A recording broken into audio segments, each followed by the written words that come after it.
Hello students, कैसे हैं आप लोग।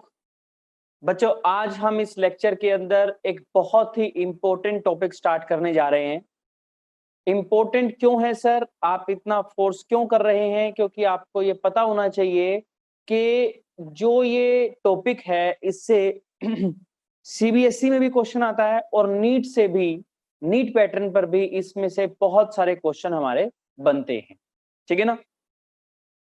तो बच्चों, जैसा कि आप लोगों ने देखा कि एक फीमेल गैमीट और मेल गैमीट बने और दोनों के दोनों क्या हुए, फर्टिलाइज हो गए और एक पूरा का पूरा बेबी जो आपने एम्ब्रियोनिक डेवलपमेंट में पढ़ा उसकी डेवलपमेंट हुई और एक कंप्लीट यंग वन जो था वो फुली फॉर्म्ड होने के बाद, फुली मेच्योर होने के बाद पार्चुरेशन प्रोसेस से वो इस दुनिया में आया। ठीक है, क्लियर, आपने यहां तक पढ़ा। लेकिन बच्चों, माइंड में क्वेश्चन आता है कि ठीक है सर, अगर फर्टिलाइजेशन हो जाती है तो बेबी बनेगा, लेकिन अगर फर्टिलाइजेशन नहीं होती है तो क्या होगा? What happen if egg is not fertilized? अगर एग फर्टिलाइज नहीं होगा तो क्या होगा? तो बच्चों, वो एग डीजेनरेशन की तरफ चलेगा और मेंस्ट्रुअल फ्लो और मेंस्ट्रुअल की फॉर्म में फीमेल बॉडी से बाहर आ जाएगा। क्लियर? यानी कि सर, सेकेंडरी oocyte जो ओव्यूलेट हुआ था, आफ्टर ओव्यूलेशन उसका फेट क्या है, उसका भाग्य क्या है? देखो बच्चों, या तो वो फर्टिलाइज हो जाएगा और क्या करेगा, नेक्स्ट जनरेशन में बेबी बनाएगा। ठीक है, लेकिन अगर वो फर्टिलाइज नहीं होता है तो वो क्या करेगा, डी जनरेशन की तरफ चलेगा और डी जनरेट होकर के फीमेल बॉडी से बाहर निकल जाएगा। ठीक है, क्लियर हो गया। तो इस प्रोसेस को बोलते हैं बच्चों मेंस्ट्रुअल साइकिल। क्या बोलते हैं?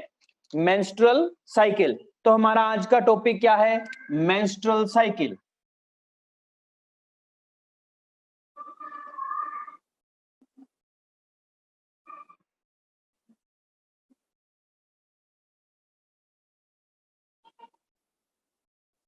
ठीक है, आज हम मेंस्ट्रुअल साइकिल को डिटेल के अंदर पढ़ेंगे और बच्चों ध्यान रखना, बहुत सारे क्वेश्चन इससे आते हैं।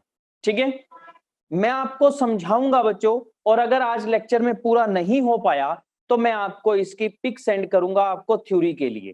ठीक है ना, लेकिन आपने मेरे साथ साथ समझना है। ठीक है, चलिए, तो है क्या मेंस्ट्रुअल साइकिल? सबसे पहले मेरे साथ लिखेंगे बच्चों,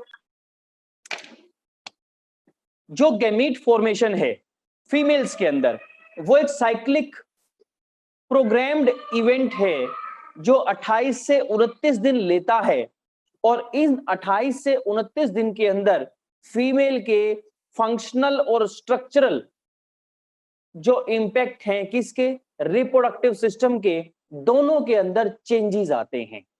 ठीक है, और उन चेंजेस के बाद जो 28-29 दिन की एक साइकिल, उन चेंजेस के साथ जो साइकिल चलती है उसे मेंस्ट्रुअल साइकिल कहा जाता है। ठीक है, तो लिखेंगे फर्स्ट पॉइंट, लिखो मेरे साथ, gamete formation in female is a cyclic activity of 28 or 29 days. Gamete formation in females is a cyclic activity of 28 to 29 days and it involves, इसके अंदर होते हैं क्या क्या, लिखिए, and it involves changes in the structure and function of entire reproductive system. Changes in the structure and function of entire reproductive system. ठीक है, this is called menstrual cycle. This is called menstrual cycle और इसे हम क्या बोलते हैं? menstrual cycle बोलते हैं। ठीक है, क्लियर हो गया बच्चों? अब ये मेंस्ट्रुअल साइकिल जो है बच्चों प्राइमेट्स का कैरेक्टर है। किसका कैरेक्टर है? प्राइमेट्स का। ठीक है, for example monkey, apps, man, etcetera. ठीक है, प्राइमेट्स का करेक्टर है कि मेंस्ट्रुअल साइकिल उनके अंदर चलती है। ठीक है, और मेंस्ट्रुअल साइकिल में, और चलिए मैं एक और कंप्लीट करता हूं आपके यहां, एप्स भी आप ऐड कर सकते हैं। ठीक है, और जो नॉन प्राइमेट्स हैं, नॉन प्राइमेट्स हैं, जो नॉन प्राइमेट्स मैमल जो हैं, उनके अंदर क्या होता है, उनके अंदर एस्ट्रस साइकिल होती है। क्या डिफरेंस होता है बच्चों? इनके अंदर जो हीट पीरियड है, यानी कि ये, या आप इंसेमिनेशन कहिए या कपुलेशन कहिए, कुछ भी कहिए, इनमें हीट पीरियड के टाइम पर होता है। एक पर्टिकुलर टाइम में इनके अंदर हीट पीरियड आता है जब ये एक मेल पेनिस को रिसीव करती हैं या मेल पेनिस के थ्रू सीमेन को रिसीव करती हैं। ठीक है ना? लेकिन प्राइमेट्स के अंदर क्या होता है, मेंस्ट्रुअल साइकिल के अंदर क्या होता है कि कोई पर्टिकुलर टाइम नहीं है मेल को रिसीव करने का, मेल पेनिस को एक्सेप्ट करने का। ठीक है ना? वो किसी भी टाइम अपनी सेक्सुअल डिजायर कम या ज्यादा के हिसाब से सेक्सुअल एक्टिविटी परफॉर्म कर सकते हैं। यानी कि इनके टाइम पर सेक्सुअल एक्टिविटी केवल हीट पीरियड पर होती है। ठीक है ना? और उसी टाइम फिर वो कंसीव कर लेते हैं। एक और बात बच्चों मैं बताना चाहूंगा, बेसिकली जो हमारे माइंड में आती है प्रैक्टिकली, कि जो एस्ट्रस साइकिल होती है उसमें डीजेनरेशन नहीं होती। किसकी? एग की। क्यों नहीं होती? क्योंकि जैसे ही मैच्योरेशन आती है तभी हीट पीरियड आता है, फर्टिलाइजेशन हो जाती है, और फर्टिलाइजेशन होने से बेबी कंसीव हो जाता है। लेकिन यहां पर इस केस के अंदर जो एग बनता है, वो एग जो है उसमें एक डिफरेंस है। क्या? कि सर हमारी मर्जी है कि वो एग फर्टिलाइज होगा या नहीं होगा।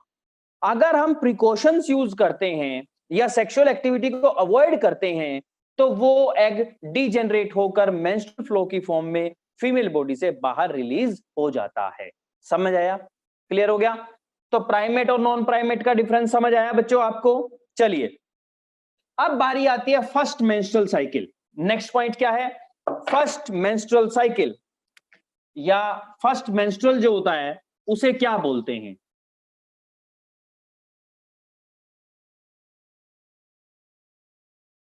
फर्स्ट मेंस्ट्रुअल, उसे क्या बोलते हैं? मेनार्क। क्या बोलते हैं? MENARCH, MENARCH, menarche. ठीक है ना?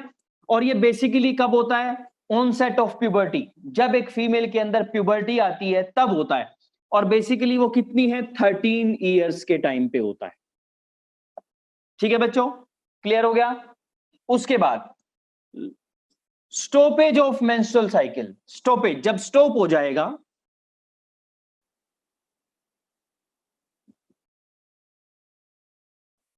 मेंस्ट्रुअल साइकिल, उसे क्या बोलते हैं? मीनोपॉज। क्या बोलते हैं? मीनोपॉज। और जो ये मीनोपॉज है बच्चों, ये कब होता है? ये 45 से 50 की एज में होता है। ठीक है, अब आप एक चीज देखिए, एक कॉन्सेप्ट लगाइए। मेनार्क क्या हुआ? फर्स्ट मेंस्ट्रुअल साइकिल और फर्स्ट मेंस्ट्रुअल फ्लो। और हमारा जो मीनोपॉज क्या हुआ? जब हमारी मेंस्ट्रुअल साइकिल स्टॉप हो जाता है, और वो बेसिकली 45 से 50 साल की एज में होता है फीमेल्स के अंदर। ठीक है, क्लियर हो गया? अब एक चीज देखिए, अगर मैं 45 माइनस 13 करूं तो मेरे पास 32 ईयर्स आ जाते हैं। यानी कि female fertile only for 32 years. ये डिफरेंस मैंने आपको बताया भी था कि मेल जो है पूरी लाइफ फर्टाइल रहता है, स्पर्म प्रोड्यूस करता है, लेकिन फीमेल एक पर्टिकुलर पीरियड तक ही फर्टाइल रहती है। ठीक है ना? फीमेल फर्टिलिटी पीरियड कितना है? फीमेल, ह्यूमन फीमेल की मैं बात कर रहा हूं, फर्टाइल फॉर कितना? 32 ईयर्स। 32 साल तक बेसिकली वो क्या करती है? फर्टिलिटी शो करती है, यानी कि एग फॉर्मेशन शो करती है। ठीक है, अच्छा, अभी हमने पढ़ा कि मेंस्ट्रुअल साइकिल जो है बच्चों वो क्या है? 28 डेज की है ना? क्लियर हो गया ना? यानी कि आप लिखो एक पॉइंट, मेंस्ट्रुअल साइकिल जो होती है कितने की होती है? 28 डेज की होती है ऑन एन एवरेज, ठीक है। और इन 28 डेज में भी बच्चों हम एक पॉइंट लिखते हैं, क्या होता है कि अल्टरनेट ओवरी प्रोड्यूस करती है एग को, ये मैंने आपको बहुत बार पढ़ाया भी हुआ है। अल्टरनेट ओवरीज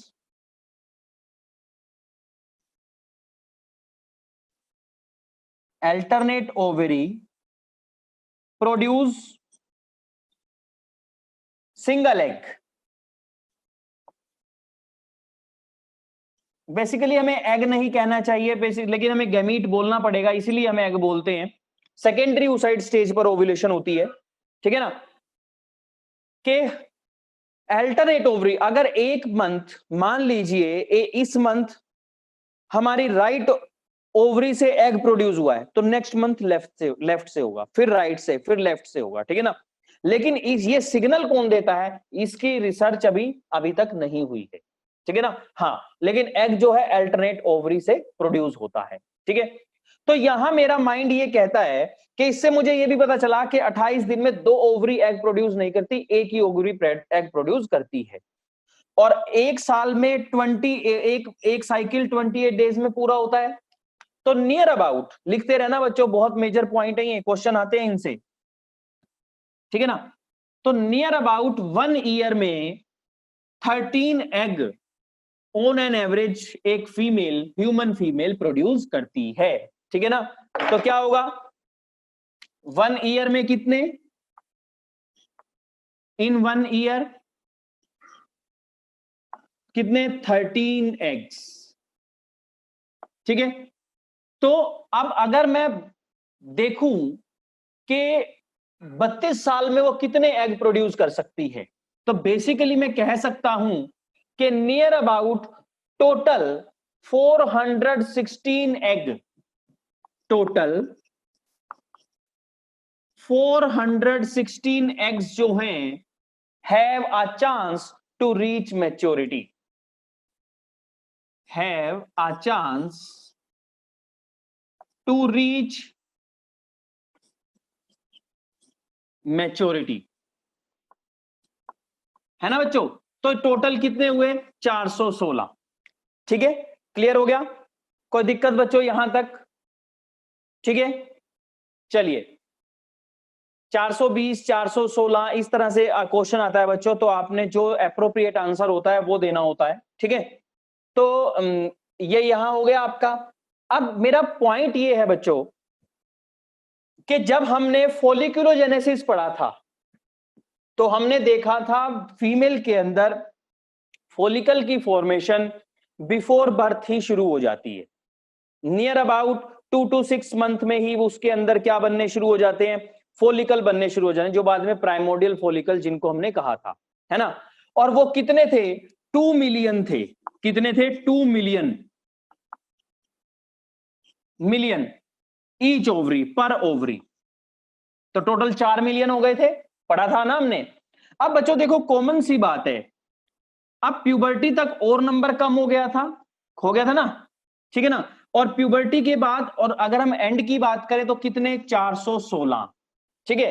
तो सर बाकी का क्या हुआ, मैंने आपको बताया था क्या हुआ कि जो इनसे अलावा जो एग और फॉलिकल बच जाते हैं वो फॉलिकुलर एट्रीशिया प्रोसेस से डीजनरेट हो जाते हैं, ठीक है ना।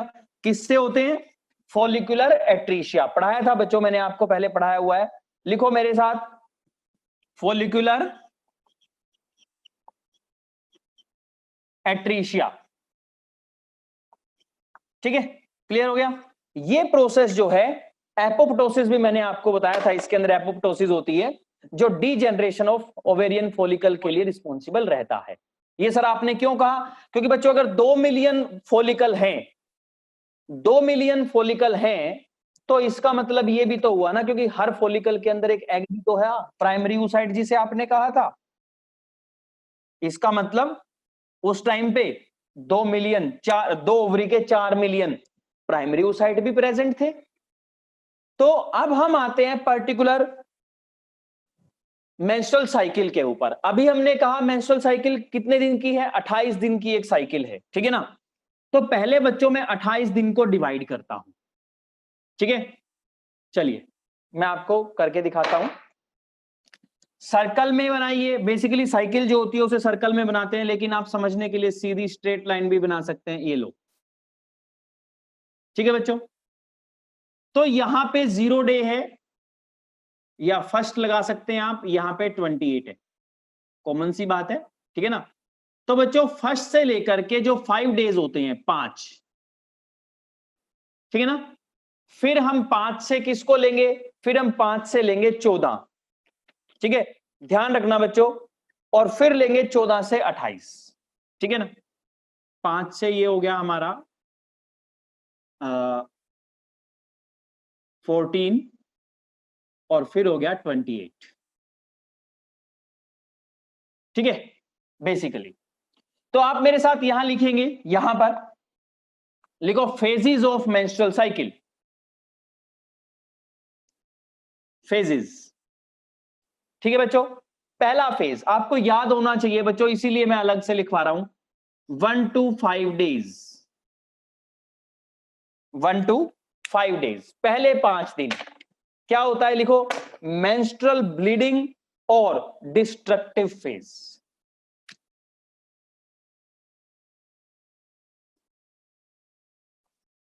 मेंस्ट्रुअल ब्लीडिंग, जिसमें के ब्लीडिंग क्यों कहा, क्योंकि ब्लड वेसल भी रप्चर होकर के बाहर आते हैं, ब्लीडिंग, और destructive phase, menstrual bleeding phase, phase होता है बच्चों ये भी, ठीक है ना, और डिस्ट्रक्टिव फेज लिखो मेरे साथ पूरा। डिस्ट्रक्टिव फेज क्यों कहा, क्योंकि टूट रहा है, ध्यान रखना बच्चों, कंफ्यूज नहीं होना है, ठीक है, क्लियर हो गया, 1 to 5 डेज, ठीक है बच्चों। दूसरा फेज है हमारा 5 to 14 days, number 1, number 2, 5 to 14 days.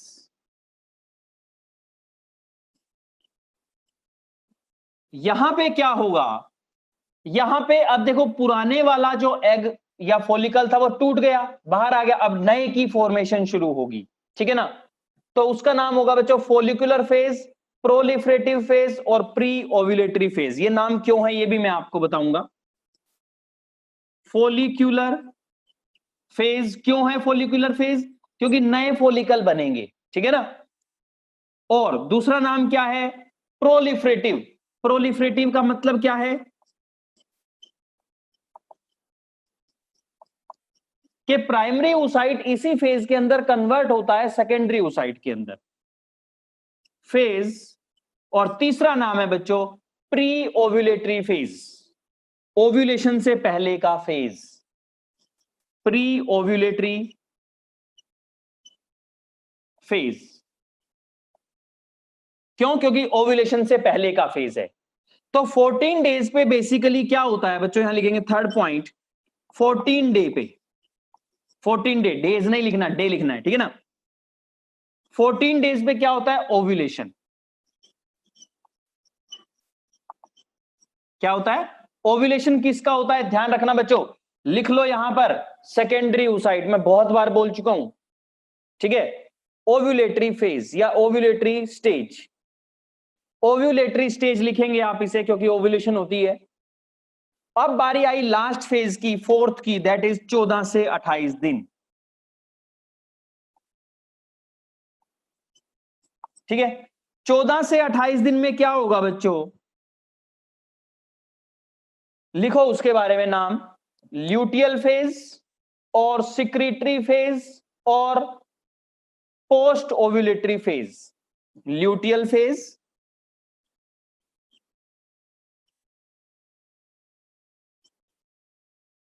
Number 2, दूसरा नाम क्या है बच्चों, सिक्रीटरी, क्योंकि मोस्ट ऑफ द सिक्रीशंस जो हैं वो यही होती हैं, मैं बताऊंगा क्या क्या, सिक्रीटरी फेज। और तीसरा नाम है बच्चों पोस्ट ओव्यूलेटरी फेज, मतलब ओव्यूलेशन के बाद वाला,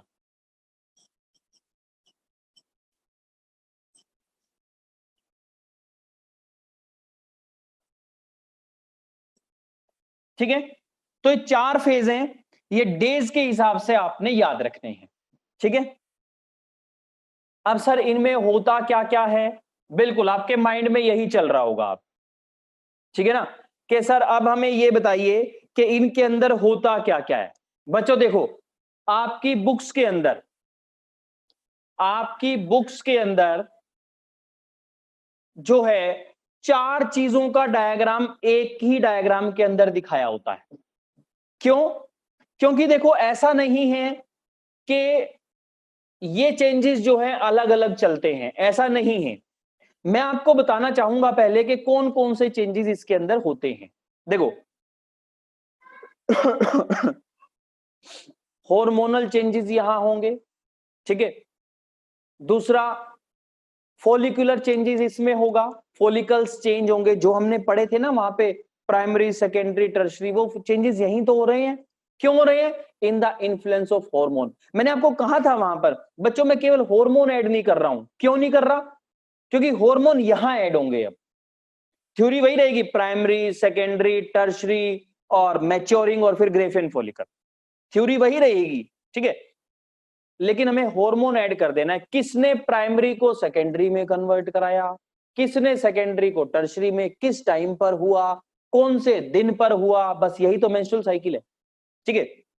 चलो, तो यानी कि पहला चेंज हार्मोनल चेंजेस, दूसरा चेंज फॉलिकुलर चेंजेस, तीसरा change oocyte changes, primary secondary, ठीक है ना, क्लियर हो गया। और चौथा जो चेंज है बच्चों, बेसिकली जो सबसे इंपॉर्टेंट है, वो है यूट्रस की लाइनिंग के अंदर चेंजेस। यूट्रस की जो लेयर थी एंडोमेट्रियम, मैंने आपको कराई भी थी। कौन सी कराई थी बच्चों बताओ?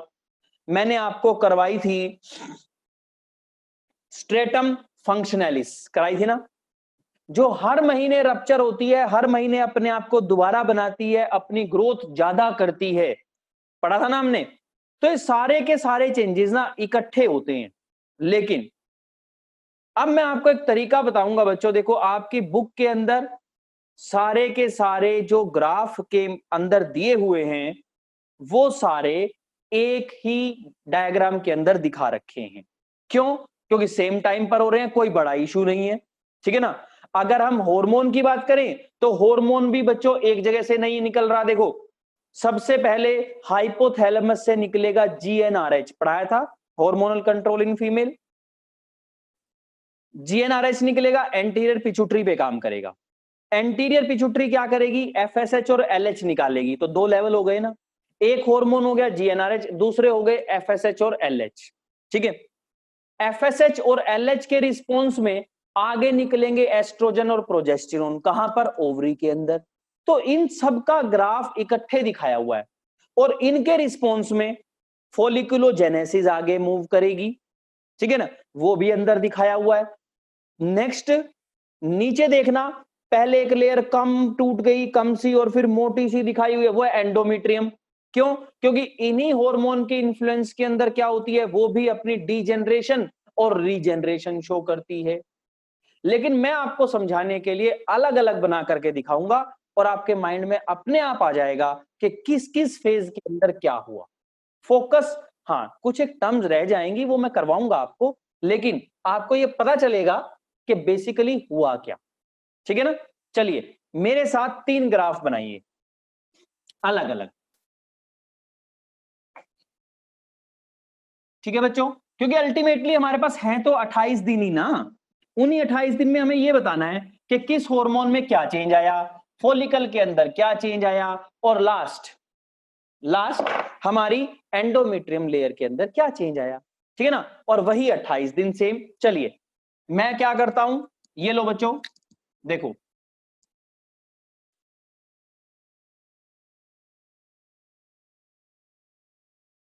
तीनों आ जाएं, ताकि एक मिनट, एक सेकंड।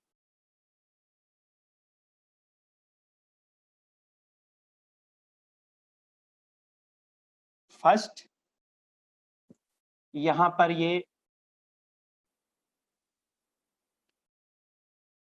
सेकंड, एक्स एक्सिस और वाई एक्सिस, ठीक है। और यहां पर बच्चों ये हो जाएगा थर्ड। देखना आप,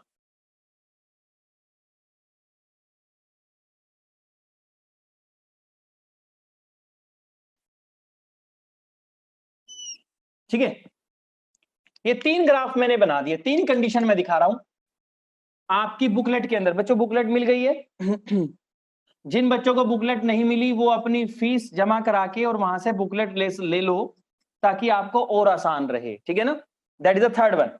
मैं वैसे बता रहा हूं, मैं पूछ रहा था कि बच्चों को बुकलेट मिलेंगी, तो उन्होंने कहा कि सर जिन्होंने फीस जमा करा रखी है, करा रहे हैं जो लोग, वैसे वैसे डिस्ट्रीब्यूशन चल रहा है। तो बच्चों देखो, हम लोग इतनी मेहनत कर रहे हैं सभी टीचर्स आपके लिए, तो आप अपनी फी डिपॉजिट कराओ। करा दी है तो बहुत अच्छी बात है, बुक्स भी ले लो। तो वहां से आपको रोबिन सर से कांटेक्ट कर लो एक बार और अपनी बुक्स लेते रहो, ठीक है ना। बुकलेट वगैरह जो एनसीईआरटी हमारी है जेनेसिस की, वो लेते रहो। चलो छोड़ो, कोई नहीं। तो बच्चों मैं यहां पे लिख रहा हूं लेवल ऑफ हॉर्मोन्स, ठीक है ना। यहां पे क्या लिख रहा हूं? लेवल ऑफ हॉर्मोन्स, ठीक है, क्लियर। और यहां पर है डेज, ठीक है। चलिए मैं बनाता हूं, ये है फर्स्ट डे 1, ये है बच्चों हमारा फिफ्थ डे, यहां पर 5, उसके बाद 10,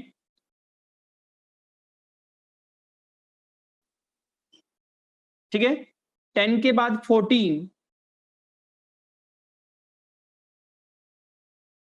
14 और 14 के बाद बच्चों 24, 26, 28, 24, 26 और ये 28, ठीक है। ठीक ऐसे ही मैं यहां बना दूंगा, यहां पर, ठीक है। बनाओ मेरे साथ साथ, same, that is a first, this one 5, ये क्या है 10, 10 के बाद 14, 14 के बाद 24,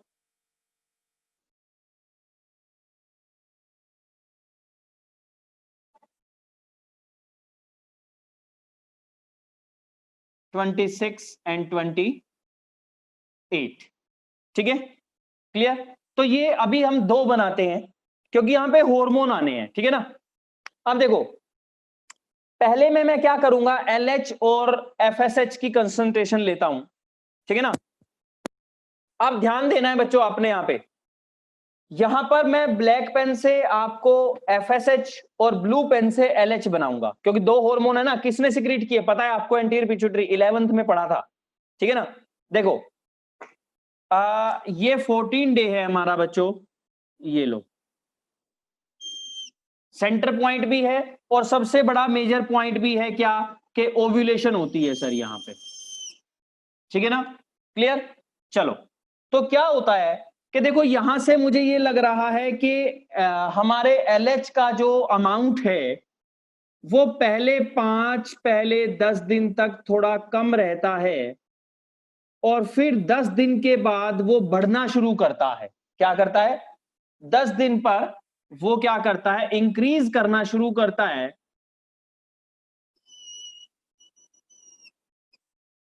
और ये 14 डेज पर क्या करता है, इसके बाद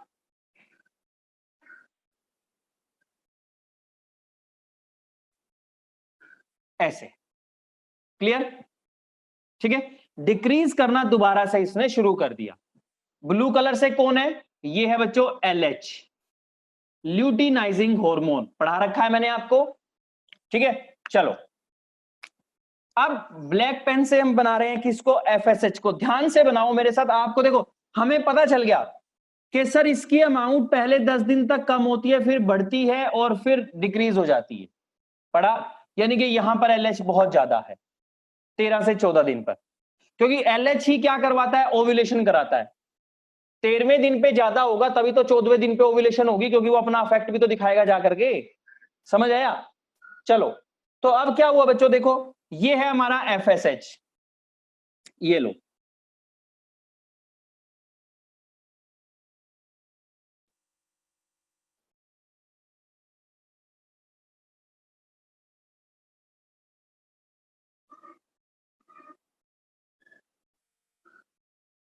FSH बच्चों दोनों काम करता है, मैं भी पढ़ाऊंगा आपको। एफएसएच दोनों काम करता है, एलएच के लिए नेगेटिव फीडबैक भी और पॉजिटिव फीडबैक भी दोनों देता है। मैं आपको बताऊंगा कैसे सर, ऐसा कैसे हो सकता है, एक ही चीज दो काम कैसे कर सकती है, अभी हम करेंगे बच्चों इसको भी। और फाइनली एंड में जाकर के दोनों की कंसंट्रेशन कम हो जाती है, ठीक है ना। तो ये क्या है बच्चों, दैट इज एफएसएच। अब एफएसएच ओवरी से क्या बनवाता है, एस्ट्रोजन, और एलएच क्या बनवाता है, प्रोजेस्टेरोन। सही बात है ना।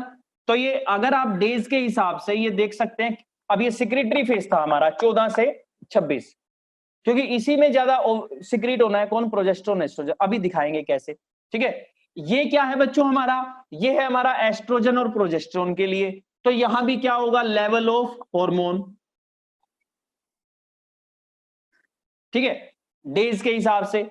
अब सबसे पहले अगर हमने ब्लैक को एफएसएच बनाया, तो बच्चों एस्ट्रोजन को हम क्या करेंगे, एस्ट्रोजन को हम ब्लैक से ही शो करेंगे, ताकि आपको पता चले एफएसएच ने क्या सिक्रीट किया, ठीक है बच्चों।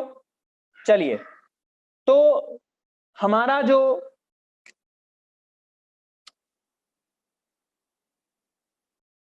एस्ट्रोजन है, जो एफएसएच के इन्फ्लुएंस में सिक्रीट होता है, उसका हमारा पैटर्न क्या है, ये देखो बच्चों। 10वें दिन के पास जाकर के पीक ज्यादा होगी, ज्यादा अमाउंट में सिक्रीट होगा, और फिर हमारा स्लो डिक्रीज करेगा, डिक्रीज करने के बाद कहां पर, 24वें दिन के पास आकर के डिक्रीज करके, और फिर एक बार और अपनी क्या करता है, अमाउंट इंक्रीज करता है।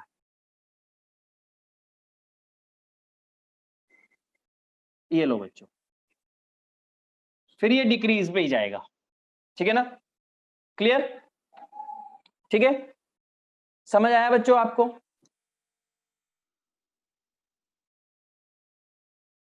ये लो, ठीक है, that is FSH, sorry estrogen FSH के रिस्पॉन्स में आया, ठीक है। और ब्लू पेन से हमारा एलएच था, तो बच्चों अब प्रोजेस्टेरोन देखेंगे हम, क्या देखेंगे, प्रोजेस्टेरोन। प्रोजेस्टेरोन जो है, जो मैक्सिमम सिक्रीशन है बच्चों, वो 24 से 26 दिन के आसपास रहती है। क्यों, उसका रीजन हम अभी समझेंगे। देखो,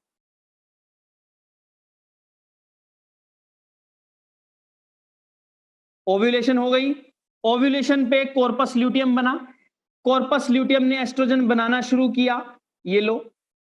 इस टाइम पे सॉरी प्रोजेस्टेरोन, प्रोजेस्टेरोन ज्यादा हुआ, और फिर से क्या हुआ, डिक्रीज हो गया।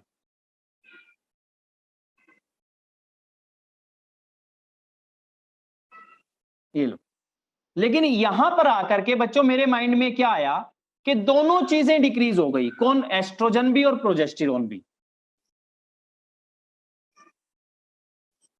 समझ आया आपको, क्लियर हो गया, ठीक है। यानी कि एलएच और एफएसएच का पीरियड वाइज क्या रिस्पॉन्स था, और इसके रिस्पॉन्स में एस्ट्रोजन और प्रोजेस्टेरोन कितना रिलीज हुआ और कब रिलीज हुआ, समझ आ गया आपको, ठीक है। चलो, अब इसके बाद बच्चों मैं आपको दिखाता हूं कि इन हार्मोन का यूट्रस की वॉल पे क्या इफेक्ट आया। यूट्रस की वॉल ये है, ठीक है, वही बनाओ बच्चों, 1, 5, 14, 26, 28, ठीक है ना, दैट इज द फर्स्ट, ये है 5, ये है 14,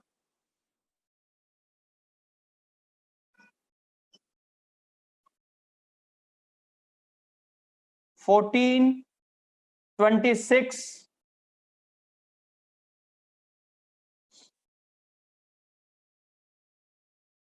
एंड लास्ट इज 28, ठीक है, क्लियर हो गया। तो ये हमारा सेंटर पॉइंट है 14, पता है ना बच्चों आपको, ठीक है, क्लियर। अब यहां पर क्या होता है, ध्यान से देखेंगे बच्चों मेरे साथ, कि जो एंडोमेट्रियम लाइनिंग है यूट्रस की, पहले 5 दिन जो है सबसे कम रहती है। क्यों, क्योंकि मेंस्ट्रुअल फ्लो का पीरियड है। ये लो बच्चों, एक सेकेंड, हम नीचे क्या करते हैं, और अच्छा शो करने के लिए एक लेयर बना देते हैं। कौन सी? क्योंकि हमने पढ़ा था कि जो एंडोमेट्रियम है वो 3 लेयर से बनी होती है, एक बैसिलस और एक फंक्शनलिस।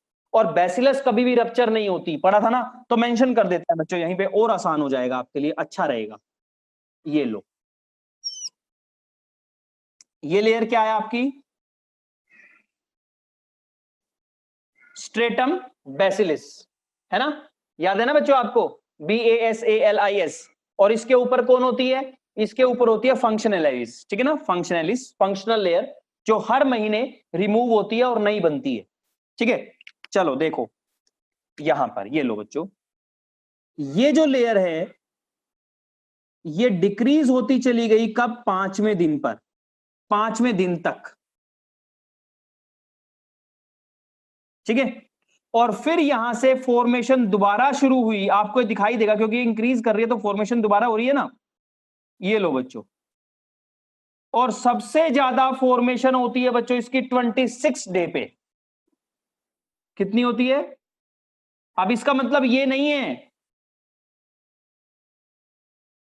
और अगर ये फर्टिलाइजेशन हो जाएगी तो इसका इसका मेंटेनेंस रहेगा, लेकिन हम पढ़ रहे हैं मेंस्ट्रुअल साइकिल, 28वें दिन के बाद दोबारा से ये ब्लीडिंग फेज दोबारा आना है, ये दोबारा टूटनी शुरू हो गई, ये देखो बच्चों, ये नेक्स्ट साइकिल में एंटर कर जाएगी, नेक्स्ट साइकिल में एंटर कर गई, ऐसे ही, ठीक है ना? अब देखो बच्चों ध्यान से, तो मैक्सिमम थिकनिंग ये कौन है? इसको लिखो पहले तो, एस स्ट्रेटम फंक्शनलिस, FUN,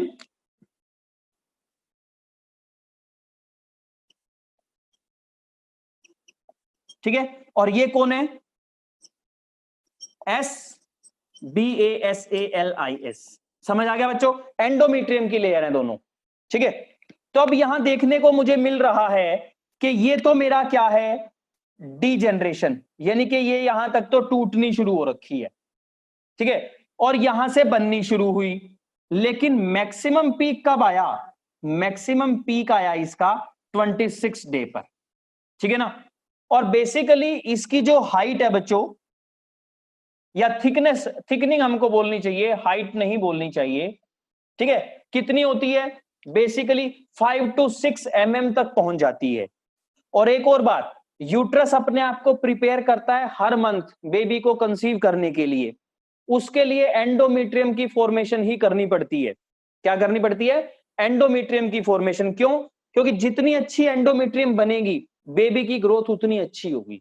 क्यों? बेबी बता रखा है ना, इम्प्लांटेशन इसी के अंदर तो होता है, ठीक है? ये लो, इसके अंदर ब्लड वेसल, म्यूकस ग्लैंड, यानी कि ग्लैंडुलर पोर्शन और वेस्कुलर पोर्शन जो है बहुत ज्यादा हो जाता है।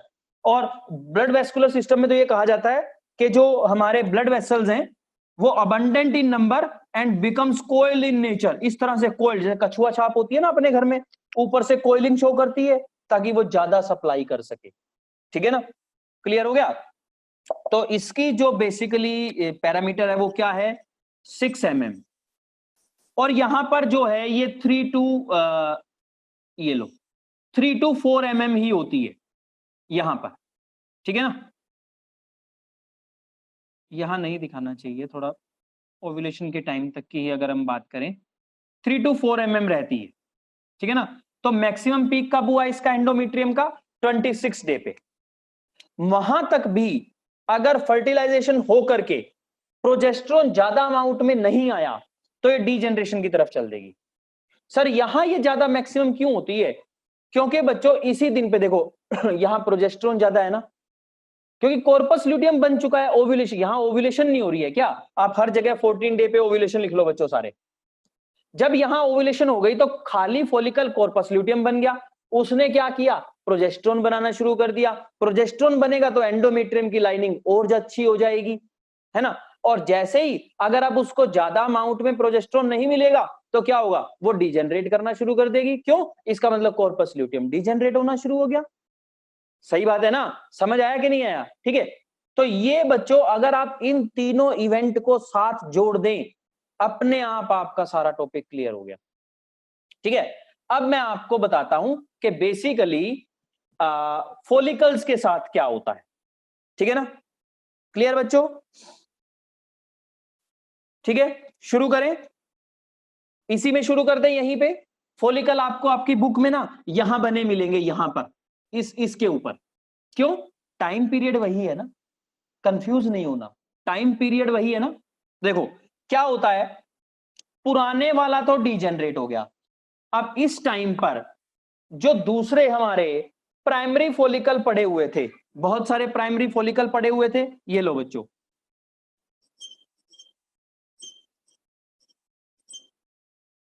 ठीक है, बहुत सारे प्राइमरी फॉलिकल पड़े हुए थे, या मैं अलग से बना देता हूं, चलिए यहां पे अलग से बना देता हूं, छोड़ो, ध्यान दो बच्चों यहां पर, ये फिर से वही मैं क्या करता हूं, टाइम ले लेता हूं, ये लो, वही कौन से वाला टाइम, 28 दिन, 1 5 14 26 और ये 28, ठीक है। तो 1 से 5 के बीच में क्या हुआ बच्चों, फॉलिकुलोजेनेसिस की बात करते हैं। ये चीजें मैंने आपको पढ़ा रखी हैं सारी की सारी। फॉलिकुलोजेनेसिस में पहले में यहां पर क्या पड़े हुए हैं, यहां पर प्राइमरी फॉलिकल्स पड़े हुए हैं, क्या पड़े हुए हैं, प्राइमरी फॉलिकल्स, ये लो, ठीक है, बहुत सारे प्राइमरी फॉलिकल पड़े हुए हैं।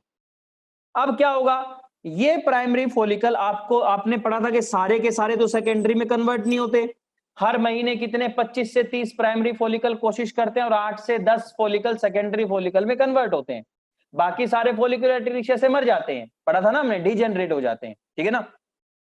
ठीक है, तो क्या हुआ, यहां पे हमारे कौन है, ये प्राइमरी फॉलिकल, मैं पीएफ लिख रहा हूं बच्चों, पीएफ प्राइमरी फॉलिकल्स, ठीक है।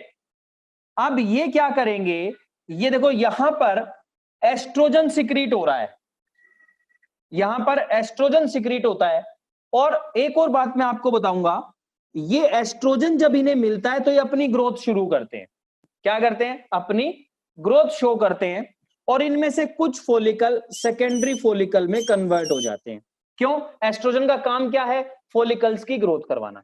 बच्चों आज मैं 10 मिनट एक्स्ट्रा लूंगा, आज मैं आपको केवल समझा रहा हूं ये सारा, कल मैं आपको नेक्स्ट लेक्चर में लिखवाऊंगा, ठीक है, या पिक सेंड कर दूंगा, आप उन्हें कॉपी कर लेना, ठीक है, एक ही बात है, क्योंकि ये समझ लिया तो कुछ मुश्किल ही नहीं लगेगा आपको। मैं आज आपको बहुत इंपॉर्टेंट सी चीजें कुछ बताऊंगा।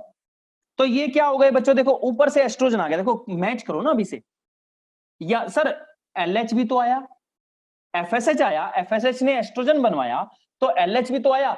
बच्चों पता क्या होता है, लिखो साइड में, नोट डालो, पहले नोट डालो,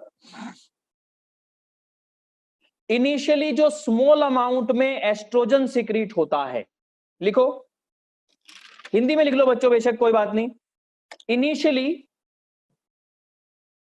एस्ट्रोजन जब स्मॉल अमाउंट में सिक्रीट होता है तो वो क्या करता है, that stop the secretion of LH. Starting में जब थोड़ी अमाउंट में एस्ट्रोजन सिक्रीट हो रहा था यहां से, तो वो एलएच की सिक्रीशन को ब्लॉक करवाता है, किससे, एंटीरियर पिट्यूटरी को बोल करके। तो नेगेटिव फीडबैक हुआ कि नहीं हुआ, है ना, यानी कि केवल एस्ट्रोजन हुआ यहां पर, ठीक है ना। चलो, तो ये एस्ट्रोजन की प्रेजेंस में इसने अपनी ग्रोथ करी, तो क्या बन गया, ये बन गया बच्चों सेकेंडरी फॉलिकल, ठीक है, क्लियर हो गया, सेकेंडरी फॉलिकल बन गया, क्लियर हो गया। अब ये सेकेंडरी फॉलिकल क्या करेगा, सेकेंडरी फॉलिकल में कन्वर्जन होगी किसमें, टर्शरी फॉलिकल के अंदर। सेकेंडरी फॉलिकल किसमें कन्वर्ट करेगा, सारे नहीं होंगे बच्चों, ध्यान रखना, किसमें, टर्शरी फॉलिकल। मैं थोड़ा पीछे बना देता हूं क्योंकि 14वें दिन पे हमने ओव्यूलेशन शो करनी है, ये लो, these are the secondary follicle, ठीक है। अब ये क्या करेंगे, ये कन्वर्ट हो जाएंगे टर्शरी फॉलिकल के अंदर, ये लो मैं एंट्रम टाइप स्ट्रक्चर बना दिया, that is the tertiary follicle. ये क्या है बच्चों, टर्शरी फॉलिकल, ठीक है। अब टर्शरी फॉलिकल जो है यहां पर हमारी क्या पूरी हो जाती है, मियोसिस 1 कंप्लीट हो जाती है। लिखो at this stage meiosis 1 complete. अब मियोसिस 1 रुकी कहां हुई थी, मैंने लिखवा रखा है आपको, डिप्लोटिन स्टेज पर रुकी हुई थी। बच्चों जो मैं बोल रहा हूं ना, एक एक चीज लिखनी है, चाहे हिंदी में लिखो चाहे इंग्लिश में लिखो। यहां पर मियोसिस 1 कंप्लीट हो जाती है। और अगर कोई पूछ ले बताओ मियोसिस 1 को कंप्लीट करने के लिए कौन रिस्पॉन्सिबल है, तो केवल बच्चों एस्ट्रोजन। लिख लो, एस्ट्रोजन की अमाउंट जो है वो मियोसिस 1 को कंप्लीट करवाती है। और अगर ये मियोसिस 1 कंप्लीट कर चुका है तो ये क्या बन गया, सेकेंडरी oocyte बन गया। क्या बन गया, क्योंकि यहां तो प्राइमरी oocyte था ना, यहां तो प्राइमरी oocyte था, यहां अब सेकेंडरी oocyte आएगा। ठीक है ना, हमने कहा ना भाई कि डिप्लोटिन स्टेज पे अरेस्ट होता है कौन, प्राइमरी oocyte, क्योंकि मियोसिस 1 की डिप्लोटिन स्टेज है, वहां पे अरेस्ट होता है। तो वो अरेस्टिंग पॉइंट खुल गया और क्या हुआ, मियोसिस 1 जो है कंप्लीट हो गई, जिससे क्या हुआ, सेकेंडरी oocyte की फॉर्मेशन हो गई। तो एक पॉइंट लिख लो बच्चों, पेपर में आ सकता है नीट में, कि एस्ट्रोजन की अमाउंट जो है वो क्या करवाती है, वो प्राइमरी oocyte को सेकेंडरी oocyte में कन्वर्ट करवाती। बेसिकली आप बोलेंगे मियोसिस 1 को कंप्लीट कराती है, आप ये बोलिए। ठीक है बच्चों, क्लियर हो गया। ठीक है, अब ये क्या करेगा, टर्शरी फॉलिकल कन्वर्ट हो जाएगा ग्रेफियन फॉलिकल के अंदर। कहां पर, 14वें दिन पर। ये देखो 14 दिन से पहले ये क्या बन गया,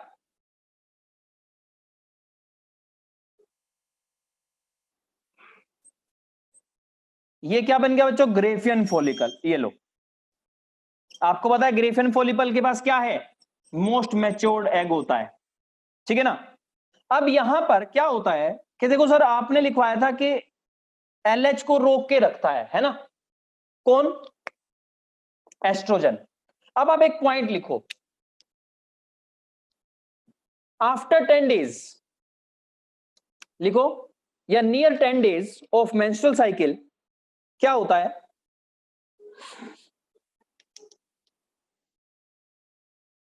सडन राइज इन एस्ट्रोजन, क्योंकि यहां पे एफएसएच इंक्रीज हो गया।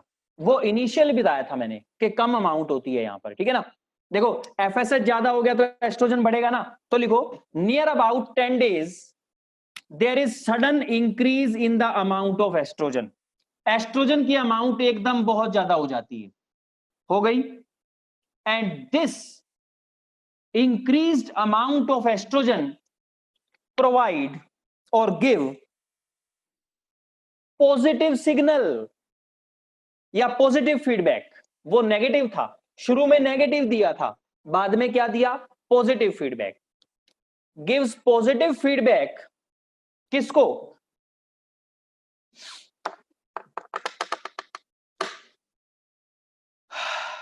gives positive feedback for the secretion of LH, for the secretion of LH।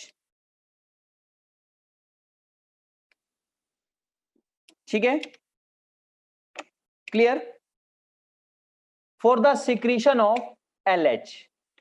LH की सिक्रीशन को बढ़ाया इसने, किसने, देखो ना यहां पर LH ज्यादा हो गया। LH यहां भी सिक्रीट होता है बच्चों, इस लेवल पे भी, लेकिन आगे नहीं आ पाता। क्यों नहीं आता, उसके लिए एक थोड़ा कॉम्पिटिटिव पॉइंट है, डीप है थोड़ा सा, चलो मैं बता देता हूं। ठीक है ना, देखो क्या हुआ कि इसने, इसकी अमाउंट जब इंक्रीज हुई एस्ट्रोजन की, तो इसने LH को भी क्या किया, पॉजिटिव फीडबैक दिया और उसके अमाउंट को भी बढ़ा दिया। ठीक है ना। अब आप मेरे साथ 2 पॉइंट लिखो। स्टार्टिंग में जो LH सिक्रीट हो रहा था, स्टार्टिंग में वो भी बच्चों कहां, हमारे एंटीरियर पिट्यूटरी के अंदर ही स्टोर हो रहा था। देखो अमाउंट तो सिक्रीट हो रही है ना, लिखो at the initial time LH secrete and this LH is stored in the anterior pituitary। ठीक है ना, अब थोड़ा थोड़ा करके क्या हो गया, वो वहां पर स्टोर हो गया। ठीक है, उसके बाद जब एफएसएच ने पॉजिटिव सिग्नल दिया उस टाइम पर क्या हुआ, ज्यादा एलएच बना और थोड़ा और ज्यादा दोनों मिलकर के बहुत ज्यादा हो गए। देखो पहले थोड़ा थोड़ा स्टोर हो रहा था वहां पे, ठीक है ना, मान लीजिए 2 ml स्टोर हो रहा, फॉर एग्जांपल समझा रहा हूं बच्चों, 2 ml नहीं होता, 2 ml स्टोर होकर के वहां पे 50 ml बन गया। और फिर जब एलएच ज्यादा आया तो क्या हुआ, 200 ml इसने एकदम बनवा दिया, ठीक है ना। तो 14वें दिन पे क्या हुआ, 13वें दिन पे एलएच सर्ज हो गया। कभी भी एलएच नहीं लिखते, क्या लिखते हैं, एलएच सर्ज। सर्ज का मतलब होता है बहुत ज्यादा अमाउंट में सिक्रीट होना। 14वें दिन पे क्या हुआ, ओव्यूलेशन हो गई। क्यों हुई, मैं लिख रहा हूं बच्चों, यहां पर देखो, इसमें से एग तो निकल गया बाहर, ये लो, ये आ गया सेकेंडरी oocyte, और ये रह गया खाली फोलिकल। इसका नाम पड़ गया बच्चों, पहले कॉर्पस हेमोरेजिकम फिर कॉर्पस ल्यूटियम करा रखा है मैंने, ठीक है। अब यहां पे क्या हुआ, क्यों हुआ ऐसा, क्योंकि बच्चों यहां पे एलएच सर्ज हो गया। एलएच सर्ज, सर्ज का मतलब होता है ज्यादा अमाउंट। ज्यादा अमाउंट आई कहां से, अरे कॉमन सी बात है, पहले जब थोड़ा थोड़ा सिक्रीट हो रहा था, प्रोड्यूस हो रहा था, ये भी वहीं स्टोर हो रहा था ऊपर ही, और फिर ज्यादा प्रोड्यूस हुआ तो दोनों के दोनों इकट्ठे हो गए और ज्यादा अमाउंट में नीचे आए, ठीक है, ठीक है। और आकर के क्या करवा दी, ओव्यूलेशन करा दी। क्या करवा दी, आकर के ओव्यूलेशन करवा दी। तो अब एलएच आया, देखो अब एक कॉन्सेप्ट आता है कि फर्स्ट हाफ का कोई डोमिनेंट, अगर फर्स्ट हाफ का अगर कोई डोमिनेंट हार्मोन है तो वो एस्ट्रोजन है, क्योंकि पहले तो केवल अकेला एस्ट्रोजन था, ठीक है ना। पहले तो अकेला क्या था, एस्ट्रोजन था, एलएच तो था ही नहीं, क्योंकि एलएच तो ऊपर ही स्टोर करवा दिया था, किसने, एस्ट्रोजन ने। क्योंकि मैंने कहा था कि स्मॉल अमाउंट, जब इनिशियली स्मॉल अमाउंट होती है एस्ट्रोजन की, तो वो क्या करता है, नेगेटिव फीडबैक देता है, किसको, नेगेटिव फीडबैक देता है कि एलएच को ना निकाला जाए बाहर। तो कम प्रोडक्शन होती है लेकिन वो प्रोडक्शन भी ऊपर ही स्टोर हो जाती है, ठीक है ना। और एक बात लिख लो, और अच्छा समझना चाहो तो लिख लो कि जो एस्ट्रोजन होता है ना, एस्ट्रोजन हमेशा फॉलिकल की इमेच्योर सेल पे आकर के काम करते हैं। कोई मैच्योर तो नहीं है ना यहाँ पे, प्राइमरी सेकेंडरी टर्शियरी मैच्योर तो नहीं है ना, है ना। एस्ट्रोजन जो है फॉलिकल की इमेच्योर सेल पे आकर के काम कर सकता है, लेकिन कभी भी एलएच नहीं कर सकता। लिख लो, हिंदी में लिख लो बच्चों, कोई बात नहीं, ठीक है ना, या इंग्लिश में लिखो, क्या, in starting estrogen always act upon immature cells of follicles or follicular cells because these cells have receptor for, because these cells have receptor for, किसके लिए, for एस्ट्रोजन। क्योंकि फॉलिकल की वो इमेच्योर सेल जो हैं, इनके ऊपर एस्ट्रोजन के लिए रिसेप्टर लगे होते हैं, but they doesn't have, but they doesn't have the receptor for the LH। ठीक है बच्चों, हिंदी में बता दूं एक बार दोबारा, बच्चों जो हमारे इमेच्योर सेल होती हैं फॉलिकल्स की, फॉलिकल्स की इमेच्योर सेल, इनके पास रिसेप्टर होते हैं एस्ट्रोजन के लिए, लेकिन कभी भी रिसेप्टर नहीं होते एलएच के लिए, ठीक है ना, समझ आ गया। तो मेरा मतलब क्या है कहने का, कि अगर मान लो एलएच आ भी जाए, ठीक है ना, तो वो काम ही नहीं कर पाएगा। मैंने कहा कि सारा का सारा ऊपर ही स्टोर हो जाता है, अगर थोड़ा बहुत आ भी गया तो वो काम ही नहीं कर पाएगा। क्यों, क्योंकि उसके ऊपर रिसेप्टर ही नहीं होते, रिसीवर ही नहीं है उसके, समझ आ गया, ठीक है। तो इसीलिए वो इकट्ठा आया, यहां सेल मैच्योर हो गई है, क्योंकि ग्रेफिन फॉलिकल है भाई। ग्रेफिन फॉलिकल क्या होता है, मैच्योर्ड फॉलिकल को ग्रेफिन फॉलिकल बोलते हैं। यहां पर रिसेप्टर आ गए हैं एलएच के लिए, अब ये एलएच को रिसीव करेंगे और क्या करेंगे, ओव्यूलेशन करेंगे। ओव्यूलेशन हो गई, अब ये ओव्यूलेटेड एग कहां चला गया, फैलोपियन ट्यूब के अंदर चला गया। कहां चला गया, ये देखो यहां पर, ये एंडोमेट्रियम लाइनिंग, अब प्रोजेस्टेरोन एलएच आना शुरू हुआ थोड़ा थोड़ा, तो इसने अपनी ग्रोथ शुरू करी। और इस टाइम पे सबसे ज्यादा अमाउंट में एस्ट्रोजन और प्रोजेस्टेरोन सिक्रीट होने लगे। इस टाइम पे ओव्यूलेशन के टाइम पे सबसे ज्यादा अमाउंट में एस्ट्रोजन और प्रोजेस्टेरोन। कभी भी ये मत सोचना बच्चों कि ओव्यूलेशन के टाइम पे केवल एलएच की अमाउंट ज्यादा होती है, दोनों की अमाउंट ज्यादा होती है, एस्ट्रोजन की भी और एलएच की भी। और एस्ट्रोजन से एलएच से निकलेगा प्रोजेस्टेरोन, क्योंकि इस कॉर्पस ल्यूटियम के ऊपर अब कौन काम करेगा? एलएच। इसके पास कौन है? Lutein pigment. ये ल्यूटिनाइजिंग हार्मोन है, ये इसके ऊपर काम करेगा, ठीक है ना।